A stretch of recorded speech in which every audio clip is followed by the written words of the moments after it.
That concludes item 8. Then we go to item 9, and this is some work outlining our future work and how we'll go about that in response to the National Policy Statement for Freshwater Management.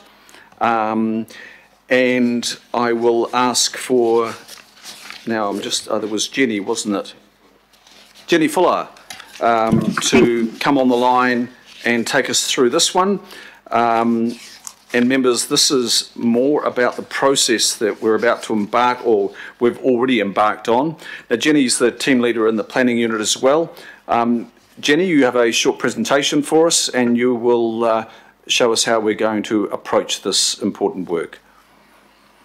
Thank you, Mr. Chair. Morena, Mr. Mayor, councillors and members. So this item is primarily to introduce a new high-level work program that's been developed in response to the new NPSFM 2020 that came out last year. This is the third iteration of the NPSFM, and there's a number of reasons why we've had to change the program. I'm just giving a very high-level discussion of the NPSFM and our program in this presentation, not in the detail at all. Happy to take any questions, but just recognising that this is, as the Chair said, this is primarily about process at this point, but very happy to take any further questions. So next slide, please, Duncan. Somebody, am I supposed to do that? Right, so the National Policy Statement for Freshwater Management 2020, we call it the NPSFM. Apologies for that acronym, but that's probably what you'll hear most of the time.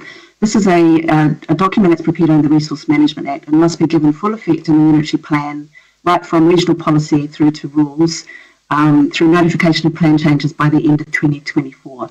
This timeframe is different from when we had on the earlier iterations of the NPSFM. We're now on the third iteration, and previously we had 2025 with the option for extension. We no longer have that option. So that's one of the major changes, which is sort of driving our change in process, but also there are a number of really significant content and complex provisions that also need to change the program, and one of those is the prominence of the concept of Te Mana o Te Wai as a foundational concept that must underpin all other responses. Yes, next slide, please. Sorry, that one there. Te Mana o Te Wai. So this already was in the NPSFM, but has been given much greater prominence, as I say, is now seen as the foundational concept that must underpin all responses. It's a very aspirational vision, and it also includes this concept of a hierarchy of obligations that says we must first prioritise the health and well-being of water bodies and freshwater ecosystems, then the health needs of people, such as drinking water, and then any other uses that people or communities want to have for water. So this really does, this framing has to apply to all our responses. They can be over different timeframes, but nevertheless all your actions must be seen to be driving towards these kind of outcomes. And the NPSFM describes it as about restoring and preserving the balance between the water, the wider environment and the community. And over on the right there we've got 6 principles that must underpin these. Some of those relate specifically to the role of mana whenua, and Māori, and others relate to the community as a whole. So as I say at the bottom there, it must drive all responses. Sorry, and the next slide, thanks Duncan. And then one of the other key changes, next slide, is around engagement. So the NPSFM has elaborated and strengthened engagement for everybody, and in particular the expectation of Māori input and influence to responses, should they so wish to be involved. That includes, but is not limited to, determining the local expression of Te Mana o Te Wai. What does that mean for us in Auckland? Making the plan provisions, developing and implementing Mātauranga Māori, and other monitoring and responses, so explicitly telling us we need to be looking at the options for including Mātauranga Māori responses. And we must also investigate transfer and delegation of powers, etc. That's one of the other things that the NPSFM is telling us we need to do. And as I say, communities must also be consulted at all steps in the process. And previously we had anticipated an engagement similar to what we did with the unitary plan, which starts with a focus on key stakeholders, so like industry groups, environmental groups, etc., and then goes out to the community a little bit later. That we are of the view that the quite clear expectations in the NPSFM now is that we actually do conduct more comprehensive consultation than we might have anticipated previously. And just to note at the bottom there, there's obviously a lot going on in the water space, both at council and outside of council at the national level, and we recognise that integration is critical, that we make sure that we are aligned. So, for example, work that's going on around the water strategy, we're really hopeful that that can be used and incorporated into our work for MPSFM. So we have an integration there between the Council's strategic objectives and the statutory responses we have under the RMA. Next slide, please, Duncan. So the responses we need to do for MPSFM are heavily data and science driven. There's a lot of science in there, water quality science, very exact monitoring and measuring of where we are in relation to standards in the plan. So as such, our clever boffins at Council are going to be critical for the delivery of this program. We've got the staff at REMU, Healthy Waters, Environmental Services and the Consents Department. We in policy will be drawing heavily on them, so this is very much a cross-council effort. The State of the Environment report that's just been released is a huge step forward for us, and very importantly, it does include a grading or assessment of where we are in relation to standards that are in the MPSFM, so that gives us a very good foundation. But there are big gaps there are gaps in our monitoring and data, our understanding, including because there are now new things in the MPSFM that we previously weren't monitoring or looking at before. So data collection research will be ongoing throughout the process. And if you look at the diagram in the agenda item, I've indicated a fairly solid line of information collection and gathering going on through the whole process. So we will be doing that right up till 2024, I expect. And for some of the things we need to do, we won't actually have fully compliant monitoring data until late 2023. But the MPSFM is also very clear we can't wait. We have to start our responses now. So we need to be developing policy responses in something of an uncertain circumstance. But having said that, I don't want to underestimate the ability we have to generate incredible information. And as a council, we are very lucky in that way. And just on the right-hand side of the slide there, I've just indicated one of the things that the MPSFM does talk about are action plans. So these are actually responses on the ground that you develop that may or may not sit, the relationship to the plan isn't necessarily direct. They may not be in the plan, we may refer to them. And so there are some things that we have to have action plans for. The MPSFM recognises that that's the best response at this stage given the state of information. So it's not prescribing such a focus on specific outcomes. It's really more about having the right responses, developing the right responses and moving in the right direction. And so we have to do that for some of the things in the plan, but we also can do other ones, prepare other action plans, and we think it's very important that we use that as an opportunity to integrate what we're doing on the ground and show how that does actually help us achieve the outcomes in MPSFM 2020, because as you know, we're doing a lot as a council to actually deliver on the ground improvements. So we will be working quite closely, particularly with Healthy Waters, to look at what sort of action plans we can, what sort of things we can do that are on the ground that we're already doing or that we can ramp up to implement the MPSFM as well as in our statutory plans. Next slide, please, Duncan. So, final slide. So, next steps for us, we are progressing our program and engagement planning. I fully recognise that what you have in the agenda item is a very high level and it gives you no insight really into what the specific components of that are. So, we are in the process of developing that as well as our engagement planning. We've had some preliminary engagement with the Mana Whenua Kaitiaki Forum, but those conversations are ongoing. And the other point of this agenda item is to propose the establishment of a working group comprised of councillors and IMSB members who we can use as a touchstone on an ongoing basis to give us direction, and along with the regular reporting to the Planning Committee on a 6-monthly basis with updates and any decisions required. And we're proposing that the first of those updates to the Planning Committee would be in June, and we'd intend to bring a more detailed work program and also an update of where we are with different aspects of that work program. Thank you, that's my presentation. More than happy to answer questions. Thank you, Jenny. That's very comprehensive. Now, I am getting a little bit of feedback there, but I think that's just been handled. So thank you, Jenny. Members, I think I'll put the motion on the table. I just wanted to ask either member Ngamini or Henry, would you like to move? I want to ask a question first. Okay, question first. And can I take the first question will then be from Councillor Walker, followed by member Henry. Councillor Walker, please. Sure. So I've got a question around the comment that you made, Jenny, around operational responses being able to achieve objectives and the emphasis around implementing on the ground. what I take from that is the importance of ensuring that what we come up with is actually going to deliver on stuff that actually matters. And my question around that is whether or not we can use case studies and particular examples to inform what we come up with through this process. If I give you a few examples, there's no question that in parts of Auckland we've got real issues around sedimentation affecting waterways. In another part of Auckland that I'm familiar with, and Sharon Stewart is certainly familiar with, and I'm talking about Howick, we've got a really significant water catchment that goes to stormwater that isn't under council jurisdiction, and no easements, nothing.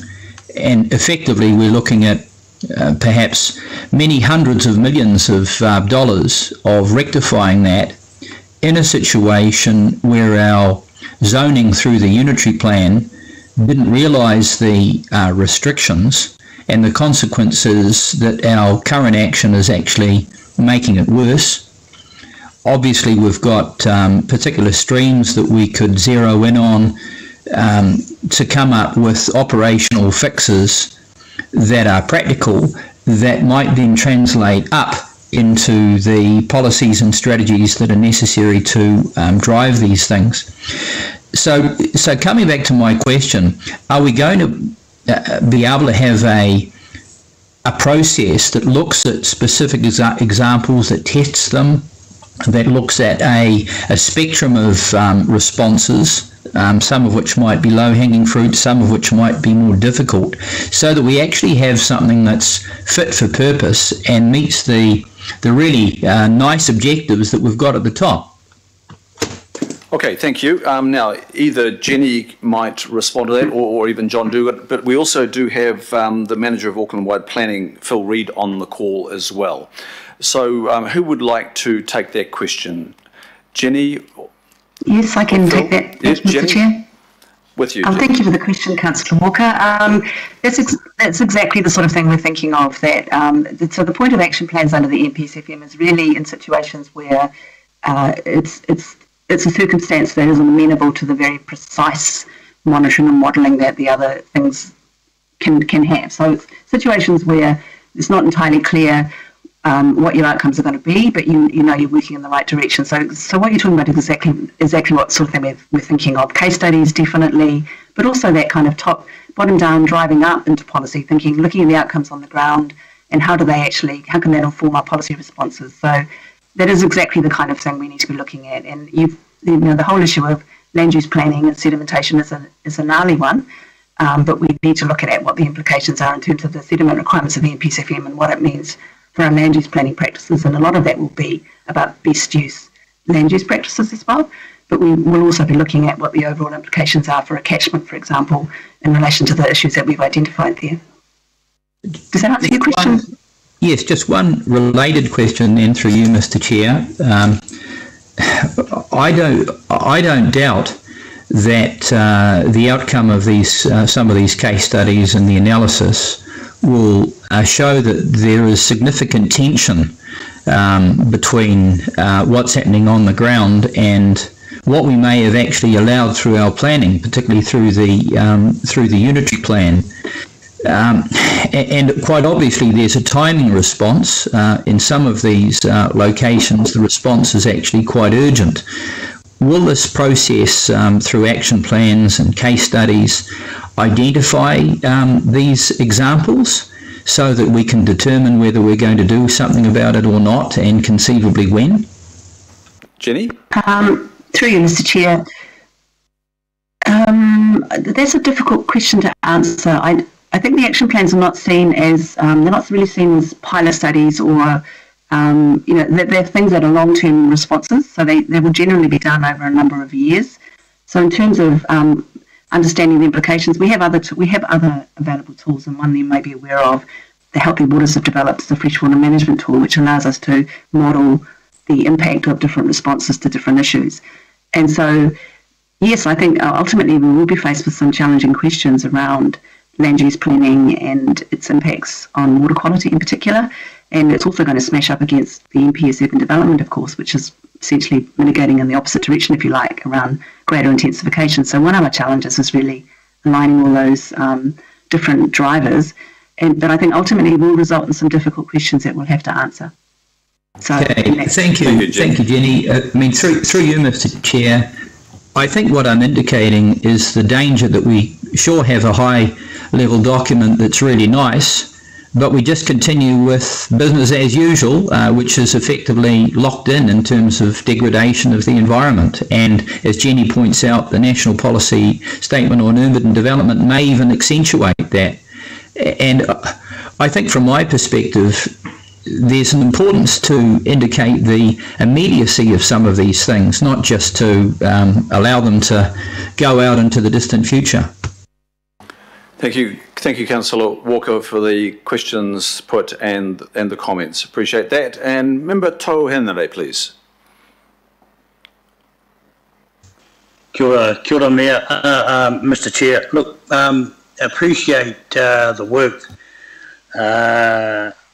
done with negotiating and consulting mana whenua, but I can't see anything there that would allow for the same consultation and working with Mātāwaka, the likes of Muma, the likes of Waipareira, etc. So can you point me to where any of that consultation has gone on? Thank you for the question. Yes, certainly. Thank you for the question. Well, to date, it hasn't. We haven't done much remote consultation in terms of we've had for this kind of phase of the work. We've had one engagement. We went to the Mana Whenua Forum once, but at this stage we haven't done any consultation beyond that in this round of work. We do acknowledge the role of Mātāwaka, sorry, pardon my pronunciation, in the agenda item there, recognising that they may have a role to offer. You know, they may have a perspective that we need, well, they do have a perspective we need to take in, but how we get the perspective, I think that's up for discussion still. But absolutely acknowledge that we have an expectation of engagement with them as well. The NPS even talks about tangata whenua, so we're conscious that, you know, that what that might imply. But I guess we're really keen to work through with IMSB and with mana whenua groups around how we might most effectively do that engagement. So what level of engagement with the mana whenua forum has taken place? To date, we've had one brief meeting, and that was in the context of a proposal to them for a more coordinated response from mana whenua in relation to water issues. So it's been put to them to consider the opportunity to sort of combine or at least integrate responses for the water strategy, the flooding policy, other initiatives with water and the NPSFM. So that's all we've had with them to date. And so what role or assistance or whatever you want to call it do you see IMSB and yourselves having? Honestly, Member Henry, I think... Just call me Toe. Thank you, Toe. We're really open to discussions on this, and we're genuinely open. We're not entirely sure how to go about this because it's a big beast, but we have a commitment to wanting to do it properly, including with Mātāwaka, and so we really would be very happy to work with the IMSB around that if we'll get some advice or, you know, if that's appropriate. Continue to work with your advisors. We really want to get this right, so we will need to talk to people and get some proper advice on how to do that. And one of the things we have to progress is our engagement planning, and that will be part of that engagement planning, an explicit part of that. Thank you. Thanks, Chair. Thank you, Member Henry, and thanks for that commitment, Jenny. Mayor Phil Goff, please. Thank you very much, Mr. Chair, and a question, I think, to you, Jenny, in the first instance, or two questions, really. We were supportive of the National Policy Statement insofar as we supported in principle many of the proposals that were put forward, but in our submissions, which is going back now, a year and a half, we asked for a less prescriptive approach. So my first question were we successful in getting any changes to the NPS? And my second question, if I put the two of them together, obviously this is going to require a whole lot more monitoring by our staff and therefore extra resource. How much extra resource have we put into the long-term plan to deliver on the requirements of the NPS, and what's that likely to cost on a per annum basis? Thank you, Mr. Mayor. Well, in answer to your first question, I will be straining my memory a little bit. There were plenty of changes that were made to the NPS in response to submissions. But overall, it still is an incredibly prescriptive document, so I wouldn't say we've had great success in terms of that. I mean, even if we do recognise some of the things that are in there are more difficult to be precise about, if you like. So that's part of the response is action plans. And honestly, Mr. Mayor, I can't remember whether it was always intended that action plans would be developed for all the things they are, but I suspect that the move to action planning is a way to take away some of the more prescriptive responses while still recognising the need to address that. So to some degree, I think not just us but other councils as well, they have had some success in that space. But nevertheless, it's still a very prescriptive and demanding beast and does require an awful lot of monitoring and modelling, as you pointed out. And so we do have, LTP currently does include some extra resources. Top of my head, I can't remember the figure, I'm afraid, but it's a significant amount, and that's both for extra monitoring and extra planning work. So at the moment, the draft LTP does provide for the extra work that we need, and it just remains to be seen if that stays that way, I suppose, through the process. Yeah, thank you. Maybe if somebody can just check out that figure for the extra cost. It's another example. Obviously, the government, probably for the best of intentions, putting forward a requirement on council, but we're having to pick up those extra costs. So it was perhaps useful as an example of the extra costs that are being imposed on local government by central government without the funding to go with it. Thank you for that. So follow up on that question, Mr. Mayor. I might just get the Chief of Strategy to come in behind that question, because paragraph, 18, very briefly says that this is quite a challenge to our organisation to deliver on in such a short time frame, and it is likely to put pressure on other parts of the planning team. So that perennial question you've heard from me and others is, does the LTP signal the resources that we can do this? Any unanticipated work that also might flow through from government, and we know there's some other MPSs to come, and all the other work that is underway and planned, have we got the resources, human and financial, to meet this, again, another challenge thrown at us, a good challenge thrown at us by government. Thank you, Mr. Chair, Mr. Mayor. Look, we have put in or requested some additional monies into future years in the LTP. I know it's certainly the first few years. I can't recall off the top of my head whether it's for the full 10, but certainly we have asked for more money for resource predominantly for this freshwater management work, but also the National Policy Statement on Urban Development, which we workshopped with you just a couple of weeks ago. So we feel that we will be resourced to do that. We know there are other government reforms in particular coming through, but resourcing is tight for sure, and so we are having to continue and better prioritise our work. And there will be times, and I've said this to you before, where if you want some more work, we may not be able to do it immediately, or again we may just need to reprioritise. So we're doing our best to get the right resourcing in, particularly for these 2 or 3 big pieces of work coming up in the next 2 or 3 years. Well, thank you for that. And I think I've got Phil Reid now. Phil, you on the line. Phil, of course, is our manager, Auckland-wide planning. Phil, do you have your fingers on the LTP numbers? Yes, thank you, Chair. So across CPO, which includes the APSR component, as well as the plans and places component, we have a $24 million amount through the full 10 years, which does cover both the NPS Urban Development and NPS FM.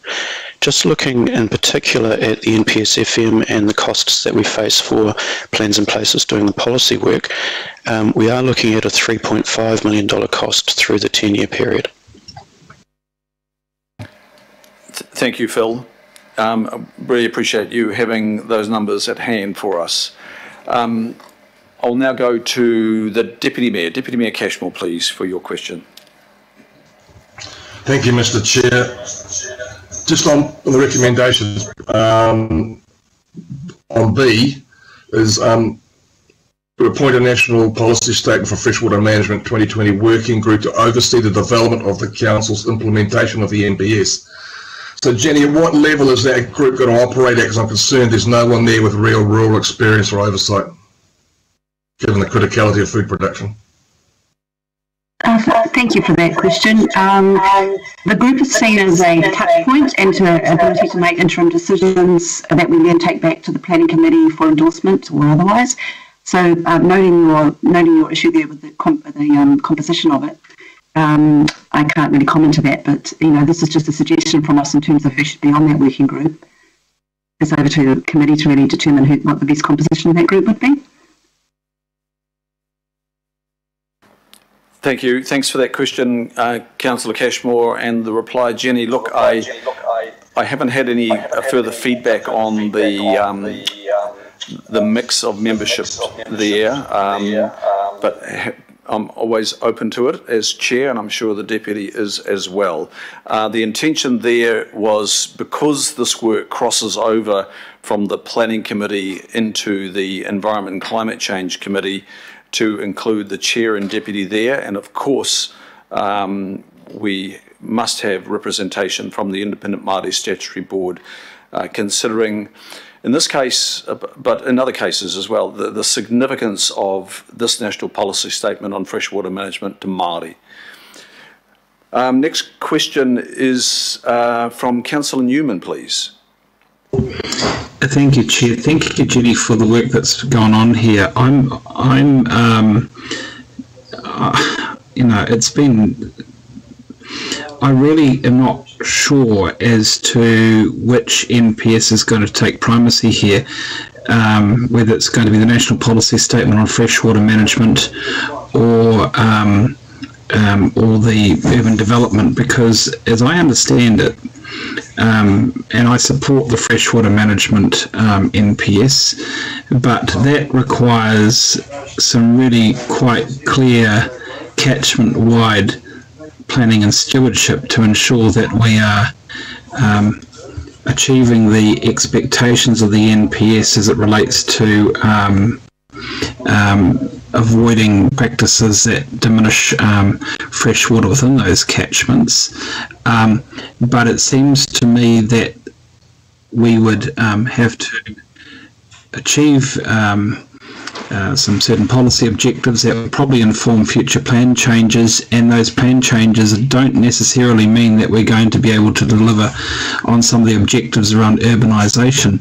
So what takes primacy? Is it this particular NPS or that one, and what happens when those NPSs contradict? Because it seems to me local government can't do both.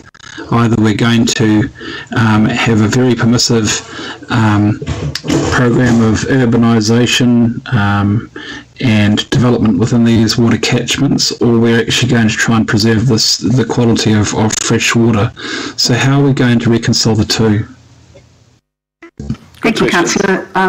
If I may answer that, that's a question that we've been pondering for a number of years. It does feel like we get national direction from central government that isn't necessarily well integrated.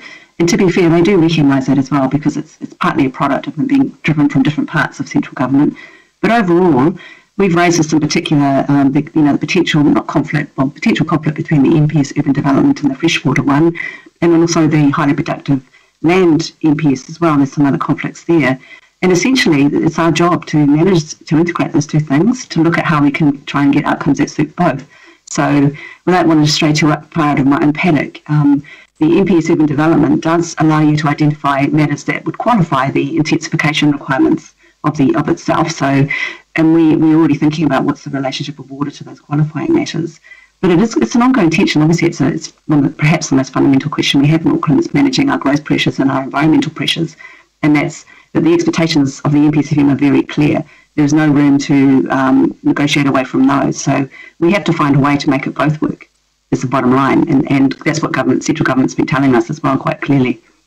So would the way forward effectively mean, well, we'll try and give effect to the NPS on urban development, but treat the NPS on freshwater management as a kind of overlay that's going to say that notwithstanding the NPS on urban development and the desire to support applications for urbanisation, even when they are not necessarily funded and when they don't necessarily give effect to good environmental outcomes, we have to try and give effect to those things if people want to go and develop in certain locations, but that this can effectively be used as an overlay to say, well, notwithstanding the NPS on urban development and the urbanisation aspirations of developers and investors, we're going to apply the policies and objectives of this particular document.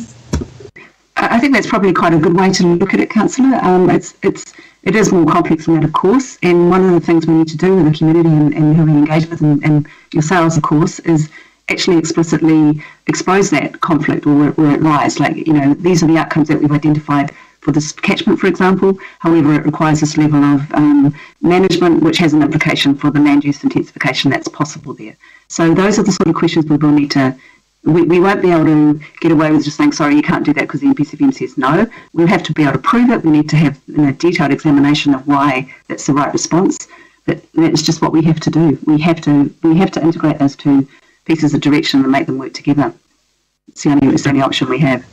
Finally, through you, Chair, I would assume that MB and or HUD or whatever the relevant agency that these agencies of central government come and go, I would assume that we're going to have to be informing them as we develop these conflicting NPSs and apply them, because the Minister will act on the advice of his officials in relation to calling in and overruling planning aspirations of local government. So the Minister would only do that acting on the advice of officials. If those officials agree that notwithstanding the aspiration for urban development, we can't do it without significantly contradicting where we were wanting to go in freshwater management, they wouldn't recommend that sort of ministerial intervention. Would that be fair? Well, I guess you'd certainly hope that would be the outcome, Councillor.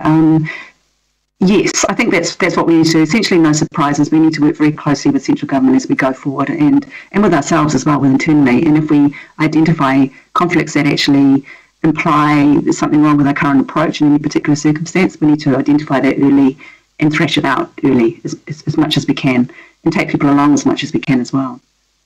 That's really our only option. But yes, we would hope that we will be keeping in touch with our central government colleagues and keeping them abreast of where we're going.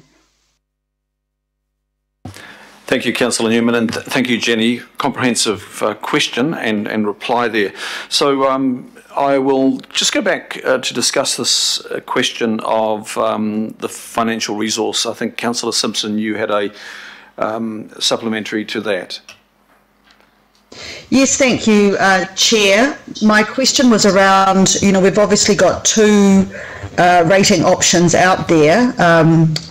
The 5% and, of course, the status quo 3.5, and I just wanted to make sure that the budget for this work was locked in at, worst case, the lower option, the 3.5. It wasn't just in the 5. Now let's just check with Phil Reid again. Phil, I'll take that. Actually, it'll be Megan Tyler has got the finger on that one, our Chief of Strategy. Thanks, Mr. Chair. Look, it's absolutely, if I say it baked in, it's included in the draft LTP, so not as a cost pressure, but as a statutory requirement. So it's certainly in the 5% version. I think I'm not going to be I can't speak for certainty for the 3.5. But the argument would be that similarly is because this is a statutory requirement, then we are recommending to you that it does need to be part of a 3.5 option if that's where you land as well. I don't know enough to be absolutely certain whether it would be part of a 3.5 in and of itself. Okay, thank you, Mr. Chair. Thank you, Councillor Simpson. And the final question from Member Leanne Namani, please. Kia ora. Look, I read the Māori impact statement.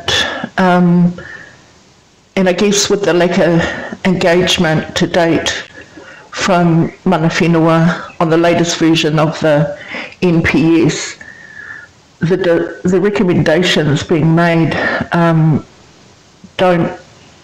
not necessarily influenced by my review to get to the proposed implementation approach. So my question is, how is that going to be reconciled where we're making decisions on a high level implementation plan now, but we have not engaged iwi to date in the process? I just need a feel of how that will be reconciled. Jenny, can you reply to that, yes. please? Yeah, thank you for that question. Well, you put your finger on the pulse there, really. That this is we do consider in early days. We've had engagement previously on earlier iterations, but we really do feel like we're kind of in a new phase, stepping forward. So we're still to work that out. We acknowledge that we need to develop a more comprehensive engagement plan. We have an engagement plan from mana whenua to date, but we consider it's out of date now, given the new requirements. So basically, we need to work all that through.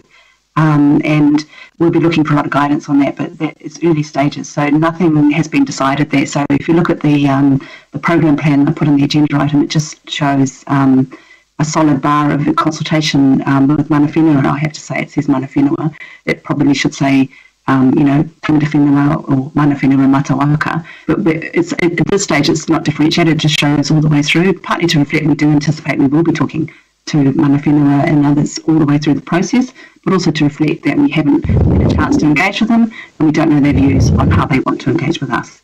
So we try not to make any assumptions about what that's going to be until we have a proper chance to talk to groups, and the first conversation we'll have will be, how do you want to engage with us? So that side of the program will develop as we have a chance to really talk to people and see how they want to engage with the program, if at all. Thanks. Just a question. So if the working group is established according to the recommendations, would it be possible to actually have that engagement plan, communication plan with mana whenua or tangata whenua first meeting? Absolutely. Okay, thanks. I can give that commitment. We recognise that firming up our engagement plan with Māori is a critical first step. We need to do that as one of the things, immediately. So yes, I would definitely see that as something that would come along in the first meeting. Yeah. Kia ora. Thank you. Thank you, Member Leah Namani, and thank you, Jenny, for the response there. And I'm sure that second timeline at paragraph 31 will see that change to be more inclusive of Māori, both mana whenua and mata waka at the next cut. So thank you for that. Now, members, we've got a motion that's yet to be moved, just taking you through that. So we're approving that high-level implementation plan amended. I'll take it as amended now. Okay, Jenny, can we do that, please? That I'm just referring to the timeline that is titled mana whenua engagement. Can we assume that that is changed to mana whenua and mata waka? So we're actually approving that high-level plan under Table 1 with slight amendment. And then we're establishing a working group of the roles identified under B. And we're noting that final decisions on this do come to the whole of the Planning Committee, and we're also noting that we're going to be receiving regular reporting on this, and we'll hear from it formally at a business meeting of the Planning Committee in June next. So can I have a mover on that, please? I can't wait too long, so I'll move it. The mayor will move. Do I have a second, please? Yeah, I'll do it, Tau. Kia ora tau. And so it's moved and seconded. Is there any further comment on the motions before us, members? There being none, I will put the motions. All those in favour say aye. Aye. Aye. Aye. Aye. To the contrary, no. Declare that carried. Thank you, members. Thank you, Jenny, and thank you, Phil Reid, Megan Tyler and John Duguid for contributing to that paper. And that takes us, members, now to item 10.